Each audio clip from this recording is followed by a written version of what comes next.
পশ্চিমবঙ্গে একটা বিষয় নিয়ে গাড়ি মালিকদের মধ্যে খুব একটা টেনশন তৈরি হয়েছে। সেটা হচ্ছে মুখ্যমন্ত্রীর একটা ভিডিও সামনে এসেছে যেখানে তিনি বলছেন যে 15 বছরের পুরনো প্যাসেঞ্জার কারকে আর রাস্তায় চলতে দেওয়া হবে না।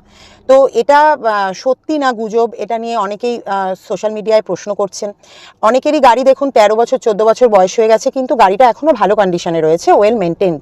তো তারা ভাবছেন যে তাহলে কি আমাদেরকেও এই গাড়িটাকে স্ক্র্যাপ করে দিতে হবে?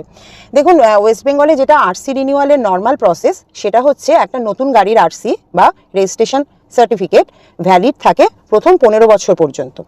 তারপরে যদি সেই গাড়িটি রোড ওয়ার্দি থাকে, অর্থাৎ রাস্তায় চলার উপযোগী থাকে, তাহলে আরসি রিনিউয়ালের জন্য অ্যাপ্লাই করা যেতে পারে। তো এই আরসি রিনিউয়ালের জন্য অ্যাপ্লাই করতে হয় পরিবহন পোর্টাল কিংবা আরটিওর মাধ্যমে।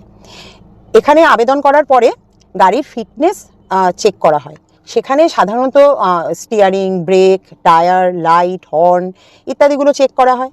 তার সাথে পিইউসিসি অর্থাৎ pollution under control certificate, RC, insurance, এই সমস্ত কিছু চেক করা হয়। গাড়ির ইঞ্জিন নাম্বার, চ্যাসি নাম্বার ইত্যাদি দেখা হয়। এবং তার সঙ্গে একটা যে ফিজ আছে, যে গাড়ির জন্য যে ফিজটা, সেটা জমা দিতে হয়। এর ফলে আরও 5 বছরের জন্য ওই গাড়িটির আরসি রিনিউয়াল হয়ে যায়।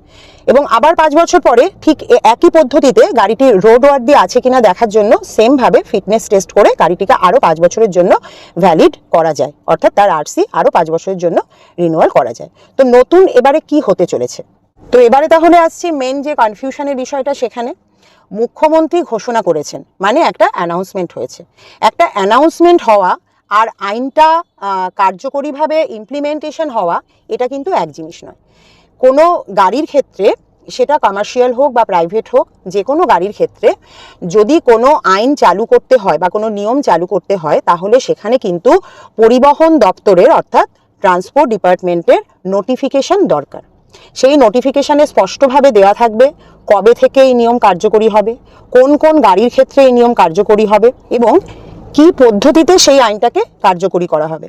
আরেকটা বিষয়ও মনে রাখবেন, কমার্শিয়াল ভেহিকেল আর প্রাইভেট ভেহিকেলের ক্ষেত্রে কিন্তু আরসি রিনিউয়ালের প্রসেসটা সম্পূর্ণ আলাদা, মানে টাইমিং ইত্যাদি। তো সেই কারণে কোনো ভিডিও যদি দেখতে পান, তাহলে আগে ভালো করে বুঝে নেবেন যে সেটা প্রাইভেট গাড়ির ক্ষেত্রে বলা হচ্ছে নাকি কমার্শিয়াল গাড়ির ক্ষেত্রে বলা হচ্ছে। কারণ কমার্শিয়াল গাড়িকে কিন্তু প্রত্যেক বছর ফিটনেস সার্টিফিকেট করাতে হয়। প্রথমে নতুন গাড়ির ক্ষেত্রে 2 বছর ভ্যালিড থাকে, তারপরে প্রত্যেক বছরই ফিটনেস সার্টিফিকেট করাতে হয়, পারমিট লাগে ইত্যাদি ইত্যাদি। তো প্রাইভেট গাড়ির ক্ষেত্রে যেটা আমি মেন বলছি, যে প্রাইভেট গাড়ির ক্ষেত্রে কি হতে পারে। দেখুন, মুখ্যমন্ত্রী অ্যানাউন্সমেন্ট করেছেন যে প্রাইভেট যে 15 বছরের গাড়ি যেগুলো আছে, প্রাইভেট বা কমার্শিয়াল, সেটা উনি উল্লেখ কিছু করেননি। উনি বলেছেন 15 বছরের পুরনো গাড়িকে আর রাস্তায় চলতে দেওয়া হবে না, অর্থাৎ তাদের আরসি আর রিনিউয়াল হবে না। তো কিন্তু এক্ষেত্রে কিন্তু কতগুলো প্রশ্ন যায়, কারণ একটা মানে 15 বছরের পুরনো গাড়ি মানেই সেটা যে প্রচণ্ড পলিউশন করছে, একটা 5 বছরের গাড়ি মানে সেটা যে কম পলিউশন করছে, এটা কিন্তু সবসময় ঠিক নয়। কারণ দেখা গেছে ওয়েল মেনটেন 15-20 বছরের গাড়িও খুব ভালোভাবে রাস্তায় চলছে, পিইউসিসি সব কিছু তাদের ঠিক আছে, অথচ 5 বছরের একটা ইল মেনটেন্ড গাড়ি কিন্তু অনেক বেশি পলিউশন তৈরি করছে। তো এগুলোও নিশ্চয়ই দেখা হবে। আমার মনে হয় না এক্ষুনি আতঙ্কিত হওয়ার কোনো প্রয়োজন আছে। আর আতঙ্কিত হয়ে 14-15 বছরের যাদের গাড়ি হতে চলেছে বয়স, তারা এক্ষুনি বিক্রি করে দেবেন না।